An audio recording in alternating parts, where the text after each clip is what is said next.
नमस्कार, news foundation देख रहे हैं आप। मैं हूं आपके साथ धीरज सिंह। बिहार विधानसभा चुनाव के बाद जदयू देश भर में संगठन विस्तार में जुट गई है। इसी बीच किसी कड़ी में आज दिल्ली प्रदेश में मीटिंग बुलाई गई थी। हमारे साथ बात करने के लिए दिल्ली प्रदेश के प्रभारी संजय झा जी हैं। सर, क्या बात हुई, किस चीज़ को लेकर मीटिंग बुलाई थी और किस तरह की आगे की रणनीति रहेगी? एक तो था कि हमारे नए राष्ट्रीय अध्यक्ष श्री आरसीपी सिंह जी बने हैं, तो दिल्ली प्रदेश के साथियों ने उनका स्वागत किया आज। और दूसरा, दिल्ली प्रदेश में पिछले कुछ टाइम से जो हम लोग एमसीडी का चुनाव लड़े थे और उसके बाद हम लोगों ने जो हमारा विधानसभा का चुनाव था वो चुनाव लड़ा था और एक बड़ा आधार पार्टी का पिछले दिनों में बना है यहाँ पर और बहुत सारे लोग जुड़े हैं इस पार्टी में। और जो विधानसभा का चुनाव भी हुआ था तो उसमें बड़ी संख्या में लोगों ने पार्टी को वोट दिया। 50,000 से ज़्यादा वोट हमारा बुरारी में और 48,000 वोट संगम बिहार में आया। जब हम एमसीडी का चुनाव भी लड़े उसमें भी हम लोग चुनाव तो नहीं जीते, लेकिन बहुत जगहों पर ठीक ठाक वोट हम लोगों का आया। तो एक बड़ा आधार हम लोग का बना। दूसरा, कोरोना काल में पार्टी के लोगों ने 1 महीना से ज़्यादा यहाँ जो मुख्यमंत्री के आदेश पर जो यहाँ खाने का इंतज़ाम किया गया था उसका मैनेजमेंट किया। जब कोई निकलता भी नहीं था घर से, उस समय कोई नहीं निकलता था दिल्ली में, जेडीयू के लोग ही कम से कम 14-15 जगह दिल्ली में ये खाने का अरेंजमेंट किया। बिहार के लोग खास करके वहाँ पर लाखों की संख्या में पिछले 1 महीना में 5 लाख से ज़्यादा लोग खाना खाए। तो वो सारा उसमें जो एक्टिव लोग थे उनका आज यहाँ पर सम्मान किया गया। और आने वाला जो एमसीडी का चुनाव है उसमें पार्टी लड़ेगी चुनाव। एक बड़ा आधार पार्टी का बना है।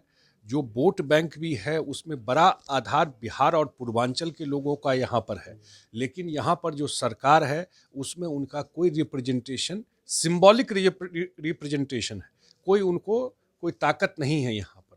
तो वो लोग भी एक ऑप्शन देख रहे हैं, क्योंकि अभी तो चुनाव था नहीं, तब भी पार्टी यहाँ काम करती रही। तो अब लोगों को ज़्यादा विश्वास जदयू पर हुआ है कि जदयू लगातार 5 साल काम करने वाली पार्टी है। आने वाले चुनाव की तैयारी पर चर्चा। विधानसभा चुनाव के तर्ज पर क्या एनडीए के साथ मिलकर आप लोग लड़ेंगे या फिर अपनी पार्टी पर मजबूत पर ध्यान देंगे? नहीं, हमारा आधार अभी अपना बनाना है। उसके बाद जो हमारा शीर्ष नेतृत्व है उस समय जैसा भी सिचुएशन होगा वो डिसाइड करेंगे, लेकिन अपना पार्टी का आधार बढ़े और दिल्ली में भी जदयू एक रिकॉग्नाइज पार्टी बने, यही हमारे राष्ट्रीय अध्यक्ष ने भी कहा और इसी पर हम लोग काम करेंगे। मीटिंग में सर सोशल मीडिया पर ज़्यादा जोर दिया गया, क्या कारण है और सोशल मीडिया पर ही जोर क्यों देना? उसका वजह एक है कि नीतीश कुमार जी सब जिस धारा का पॉलिटिक्स करते रहे, हम लोग भी देखे हैं इतना लंबे टाइम से, तो उन लोगों को यही लगता था कि काम कीजिए, मैसेज अपने आप चला जाता है। लेकिन ऐसा है नहीं, समय बदल गया। आप काम करते हैं, आपके काम को लेकर दूसरा उड़ जाता है, ऐसा भी देखा गया। तो इसलिए कि जो आप काम करते हैं लोगों को बताना भी चाहिए। अब 15-16 साल में मैं तो आपको भी कहूँगा, जो साथी यहाँ पर आप लोग कवर करते हैं, अब बिहार की बात, दिल्ली में हम लोग बैठे हैं ना, अभी दिल्ली में किसी कॉलोनी में जाके जहाँ बिहार के लोग रहते हैं उनसे जाके पूछिए कि वो जब गांव जाते हैं बिहार तो उनको कैसा लगता है। क्या वहाँ सड़क बना, क्या वहाँ बिजली ठीक हुई, क्या वहाँ कानून हम बोलेंगे तो कहिएगा पार्टी के हैं, वो तो ज़्यादा बेटर बता सकते हैं। जो इनोसेंट लोग हैं, जो बाहर लोग रहते हैं, वो ज़्यादा अनुभव किया है कि बिहार में कितना क्रांतिकारी परिवर्तन हुआ है 15-16 साल में। मैं हमेशा लोगों को कहता हूं कि इतिहास जरूर रिकॉग्नाइज करेगा आने वाले समय में कि नीतीश कुमार जी कहां से काम शुरू किए, कितना डिफिकल्ट सिचुएशन था सारा काम करने का, और किस तरह बिहार को एक ट्रैक पे लेके आए। और सोशल मीडिया का एक पॉजिटिव और एक नेगेटिव प्रचार होता है। तो पॉजिटिव प्रचार ये होता है सोशल मीडिया का कि आप जो काम करते हैं उसका एक मैसेज देते हैं। नेगेटिव ये है कि आप बार बार, हिटलर था ना, तो उसके समय में एक आदमी होता था गोएबल्स, गूगल करके देखिएगा, उसका मानना था कि एक झूठ को अगर 10 बार बोलते हैं तो लोग सच मान लेता है। गोएबल्स का थ्योरी था। जो विपक्ष का लोग करता है सोशल मीडिया में, झूठ झूठ, अपना नहीं कुछ बताएगा, बिहार को कैसे गर्त में दिए वो नहीं कोई बताएगा, लेकिन झूठ झूठ बोल करके। तो इसीलिए सोशल मीडिया पे हम लोग बात की कि जो काम करते हैं उस बात को सही तरीके से रखना, मीडिया में भी रखना, सोशल मीडिया में भी जाके बात रखना, ये सब चर्चा हुई आज के। किसानों को लेकर कल तेजस्वी यादव मानव श्रृंखला निकाले थे बिहार में, कहा जा रहा है कि जो 3 कृषि कानून है उसके विरोध में था। समझ में है क्या है कृषि कानून?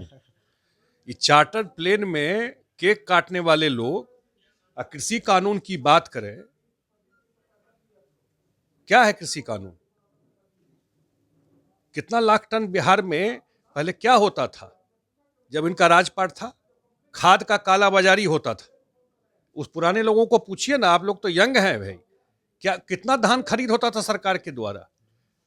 कितना प्रोडक्टिविटी बिहार में बढ़ा है?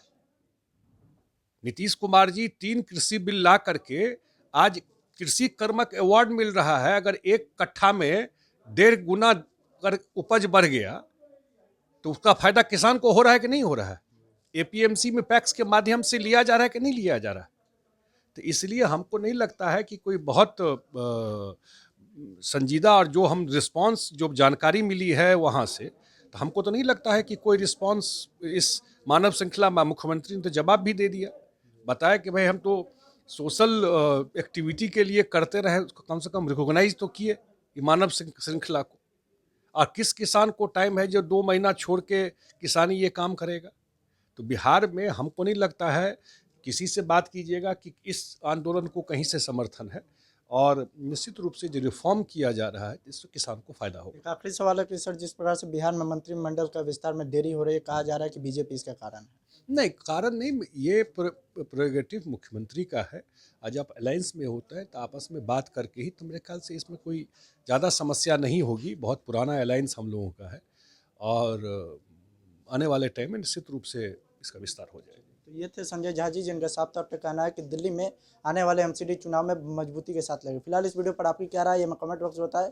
अब तक हमारे न्यूज़ फॉर नेशन चैनल को सब्सक्राइब नहीं किया, चैनल सब्सक्राइब कर लें। उस वीडियो को फेसबुक पर देख रहे हैं तो पेज को लाइक करें, फॉलो करें। शुक्रिया।